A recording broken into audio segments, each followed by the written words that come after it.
Urge? Not now, Rich. I'm vibing. Huh? I'm a human CD player. Even got surround sound. Hello.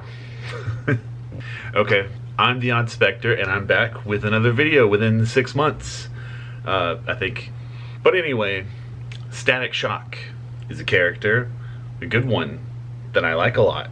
And you know, we just need more of him. He's a character that's gotten a lot of good quality content, but not so much on the quantity, you know? There's been lots of talk over the years of giving him a movie. I'd like to see him maybe have his own TV series or anything. Just get him in the live action, is what I'm saying. But while we wait for that, I want to go over all of his appearances that he's made thus far. Now, he's a relatively new character, so there hasn't been a whole lot of time to get something major out of him. And by relatively new, I am aware this is like a 30-year-old character, but comparing that to characters that are pushing at least 100, you know, relative is what we're speaking here. Now, my first exposure to him, like a lot of people my age, was the cartoon. And at the time, I even thought he was an original character made specifically for the line of DC animated shows that they were making at the time. But little did I know he has a long, rich history with DC Comics themselves, and a team of all-black creators that were making stories that they wanted to see. And hey, just in time for Black History Month. It is Black History Month. The shortest month of the year. I've been trying to make this video for 3 years. So, Static, which actually, until doing all this, I always thought his superhero name was Static Shock, but he's never referred to that way, it's just Static. So I guess it's kind of like referring to someone as their first and last name. But his real name is Virgil Hawkins, and he's just a regular teenager from North Dakota, or one of the Dakotas, who gets mixed up in some gang violence and gets some powers, as you do. And his powers manifest as lightning, and it can even extend to magnetism and anything to do with electrical currents, so think like a Magneto if he could use Sith lightning. Now, like I said, the actual publication origins of this character come from Milestone Comics, a subsidiary of DC Comics. A team of black creators got together and started crafting their own universe of different heroes with all different morals and backgrounds. And Static was their attempt at the Spider-Man archetype of hero. You know, the teenager gets powers, has to duel with a double life of superheroing and teenagerhood and growing up. It's a coming-of-age story. So in 1993, he launched with alongside other books like Hardwire, Icon, Blood Syndicate, and these were the building blocks of the universe that they would go on to create, who all interacted with each other and later got absorbed into the DC universe. And these creators were no rookies who got lucky. These were some very talented figures that still have influences on comics to these days, as well as outer media. And just a few of the big names involved with this were the great Dwayne McDuffie, Dennis Cowan, Michael Davis, and even Christopher Priest had his own influence during the beginning years of it. And so they got together, they produced a lot of guidelines for the series, and made what they called the Dakotaverse. Named this mostly because a lot of the characters interact in the fictional city. Now, that's all good and cool, but even with the backing of DC as a publisher, they still ran into a lot of problems at the time, mostly because it was the 90s, you know? There was just an oversaturation in the market, especially when it comes to unique superhero universes that are trying to rival with the big two. Not to mention some of the disagreements they had with DC about their own stories. Even though they retained creative control, they still had to get a lot of things approved through them and would often clash in that way. And some stores just downright didn't want to stock them because they just looked at it as just comics for black people. And, you know, as reductive as that is, that's something that they had to fight against, and was a major problem with the whole duration of their publication. So it was just a lot of petty stuff like that that just kept dragging them down, on top of sales stagnating the longer the 90s went on.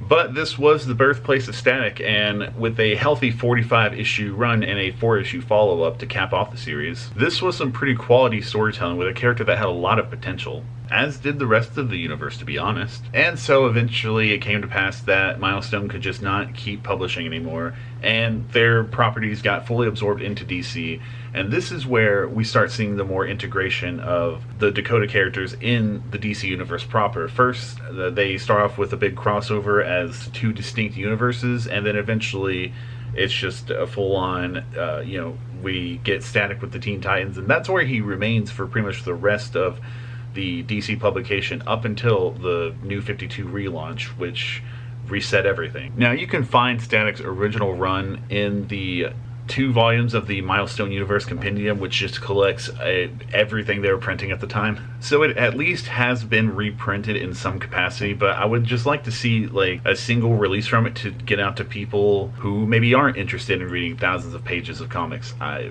can't relate, but you know, that is what some people like, and I think that'd be a great way to expand his reach. Because, you know, everybody wants to know where someone started. And so you can track down and read Static's time in the Teen Titans. He mostly serves as a side character. He doesn't get like a crazy amount of focus, sort of like how he is in Young Justice. And I don't know how well those issues have been republished or collected in trade. But the next series that he got fully dedicated to himself came in the 2011 New 52 relaunch. And I'm going to be honest, I never hear anything good about this one. You know, it was really short, it didn't last very long, it pretty much will mean nothing if you skip it. And plus it just made a lot of unnecessary changes just for the sake of being different. It's also got the worst Static Shock design by far. You know, it's just got a lot of that 2010 superhero busyness going on. But yeah, the 2011 Static just didn't really grab anybody. It wasn't really doing anything new. If you want to read it, it's all collected in one volume.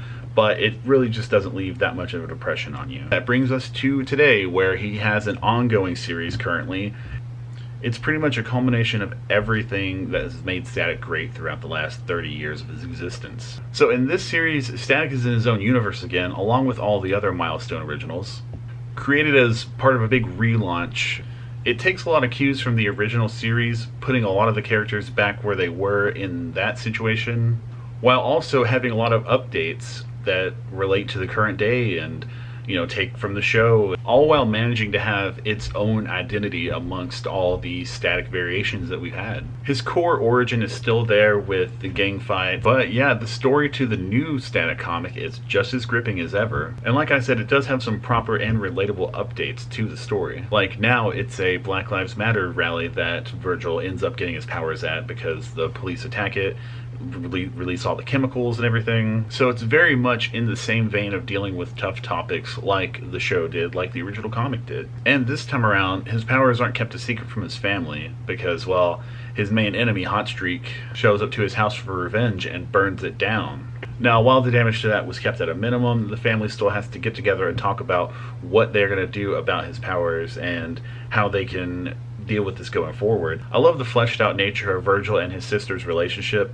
She's an EMT and she doesn't want her brother going out there and putting himself in danger, but at the same time she realizes his need to do it, so she actually ends up helping fix him up a new costume. So his trench coat actually starts out as an EMT vest, and this new design is really amazing. Like, I was blown away looking at it. I didn't think I could like another design for him more than the Season 2 Static Shock, but this just takes everything that was great in that, mixes it with the comic, mixes it with the first season suit, and just creates something totally new and unique on its own.